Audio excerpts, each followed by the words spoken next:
Saudara, tragedi tenggelamnya KMP Tunu Pratama di Selat Bali membuat prihatin semua pihak. 2 hari setelah kejadian, hingga kini puluhan korban belum juga ditemukan. Bagaimana evaluasi sistem keamanan transportasi laut? Pagi ini kita bahas dengan sejumlah narasumber, di antaranya anggota Komisi 5 DPR fraksi PAN, Pak Bakri. Selamat pagi. Selamat pagi, Mas. Terima kasih banyak. Inilah Rajiun, Gubernur kita, Mas. Terima kasih Pak atas sudah bergabungnya di Dialog Sapa Indonesia Pagi pada hari ini. Dan juga Hasanuddin, ahli stabilitas kapal IT Surabaya. Terima kasih Pak Hasanuddin, selamat pagi. Terima kasih banyak, kemudian salam kenal semuanya. Ya, dan juga nantinya akan bergabung dengan kita Kepala Kantor Pencarian dan Pertolongan atau SAR Surabaya, Nanang Sigit.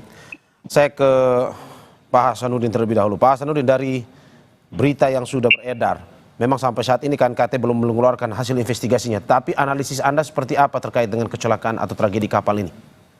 Baik ya, saya akan mencoba membuat analisis sederhana tentang kenapa sih kapal ini kecelakaan.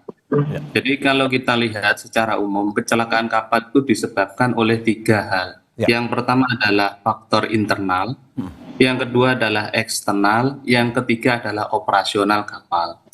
Jadi kalau faktor internal ini bisa saja yaitu kapal tersebut itu terlalu kecil, misalnya dengan gelombang yang ada di Selat Bali itu gelombangnya lumayan besar. Kemudian yaitu kapalnya tidak ada bulwark misalnya, atau bulwarknya terbuka. Ini juga nanti itu menambah proses untuk tenggelamnya kapal itu lebih mudah. Kemudian adanya kebocoran misalnya, kebocoran itu juga menambah bahaya dari kapalnya. Kemudian ada faktor eksternal, misalnya adalah tinggi gelombang. Tinggi gelombang kalau kita ketahui bahwa tinggi gelombang untuk di Selat Bali itu ya itu lumayan tinggi. Kemudian juga frekuensi dari kapalnya, frekuensi kapal dan frekuensi dari gelombangnya. Gelombangnya itu terlalu pendek sehingga itu sama dengan gelombangnya dari kapal. Kemudian yang ketiga yaitu adalah faktor operasional. Kapal ini kalau kita ketahui bahwa usianya kan sudah 25 tahun. Jadi sebenarnya ini sudah melampaui usia dari kapalnya itu sendiri atau konstruksi. Kemudian juga faktor kelebihan muatan misalnya. Kelebihan muatan juga itu menambah kapal itu rawan untuk terbalik atau tenggelam. Kira-kira seperti itu untuk analisa singkatnya. Oke, Mas Hasanuddin, kalau melihat analisa tadi Anda mengatakan bahwa ada dimensi yang terlalu kecil dari kapal Tunu Pratama Jaya ini tidak cocok sebenarnya untuk di Selat Bali. Apakah menurut Anda memang harusnya tidak jalan atau tidak layak jalan atau bagaimana sebenarnya? Ya, harusnya operasionalnya misalnya adalah disesuaikan dengan kondisi gelombangnya. Misalnya saja yaitu kalau kita lihat di Merak Bakauheni, itu kapalnya besar-besar di atas 5.000 GT. Nah, kapal-kapal itu akan berpengaruh pada respon, namanya respon amplitude operator. Jadi responnya kapal terhadap gelombang itu kalau semakin besar kapalnya, responnya akan semakin kecil. Sehingga kalau itu cocok, nanti itu akan frekuensinya itu akan rendah atau responnya akan rendah. Jadi seperti itu, Pak. Oke, sebelum saya ke Pak Bakri, saya ingin mengulas lebih dalam lagi, Mas Hasanuddin. Ada beberapa analisis juga datang bahwa ini cerita dari penyintas ya atau korban yang selamat bahwa ini kapal bocor pertama. Terus juga air masuk sampai ke dalam. Dari analisis Anda, apakah memang ini dugaannya adalah karena cuaca? Ataukah mungkin ada faktor internal, misalkan kelistrikan, atau misalkan ada yang bocor di dalam kapal, atau bagaimana? Kalau kapal itu mengalami bocor, apalagi itu bocornya di kamar mesin, itu sangat berbahaya karena kapal itu akan namanya dead ship atau yaitu mati mesin. Ketika kapal itu mati mesin, dia tidak bisa melawan gelombang.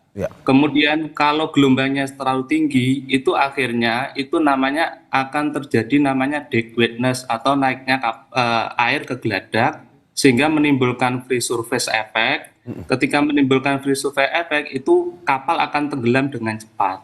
Ya. Oke, berarti menurut Anda kalau walaupun cuaca dalam keadaan apapun, kalau listriknya mati di kapal akan terjadi hal seperti ini ya?